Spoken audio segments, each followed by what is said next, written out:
வணக்கம் நேர்களே. சற்றுமுன் வெளியான முக்கிய செய்தி. தமிழகத்தில் அடுத்த 2 மணி நேரத்துக்கு சென்னை உள்ளிட்ட 35 மாவட்டங்களில் மழை பெய்ய வாய்ப்புள்ளதாக சென்னை வானிலை ஆய்வு மையம் தெரிவிக்கப்பட்டுள்ளது. இதை பற்றி முழுமையாக பார்க்க வீடியோவை ஸ்கிப் பண்ணாம பாருங்க. மேலும் தினந்தோறும் முக்கிய தலைப்புச் செய்திகள், வானிலை, போக்குவரத்து மற்றும் தமிழக அரசாங்க செய்திகளை உடனுக்குடன் அறிந்து கொள்ள மறக்காமல் நமது சேனலை சப்ஸ்கிரைப் செய்து கொள்ளுங்கள். தமிழகத்தின் உள் மாவட்டங்களில் தென்மேற்கு பருவமழை தீவிரமடைந்துள்ளதால் தமிழகத்தின் புதுவை, காரைக்கால் பகுதிகளிலும் லேசானது முதல் மிதமான மழை பெய்யக்கூடும் என்று சென்னை வானிலை ஆய்வு மையம் தெரிவித்துள்ளது. இந்த நிலையில் அடுத்த 2 மணி நேரத்துக்கு கடலூர், பெரம்பலூர், அரியலூர், மயிலாடுதுறை, நாகப்பட்டினம், திருவாரூர், தஞ்சாவூர், தென்காசி, கன்னியாகுமரி, திருநெல்வேலி, தூத்துக்குடி உள்ளிட்ட மாவட்டங்கள் மற்றும் காரைக்கால் பகுதியில் இடி மின்னலுடன் கூடிய மிதமான மழை பெய்ய வாய்ப்புள்ளதாக தெரிவிக்கப்பட்டுள்ளது.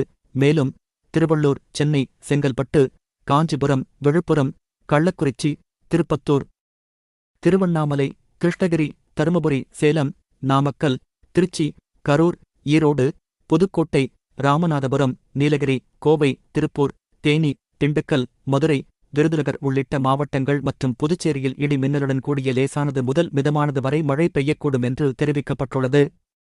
நன்றி. மேலும் இந்த வீடியோவிற்கு மறக்காமல் லைக் பட்டனை அழுத்திக் கொள்ளுங்கள்.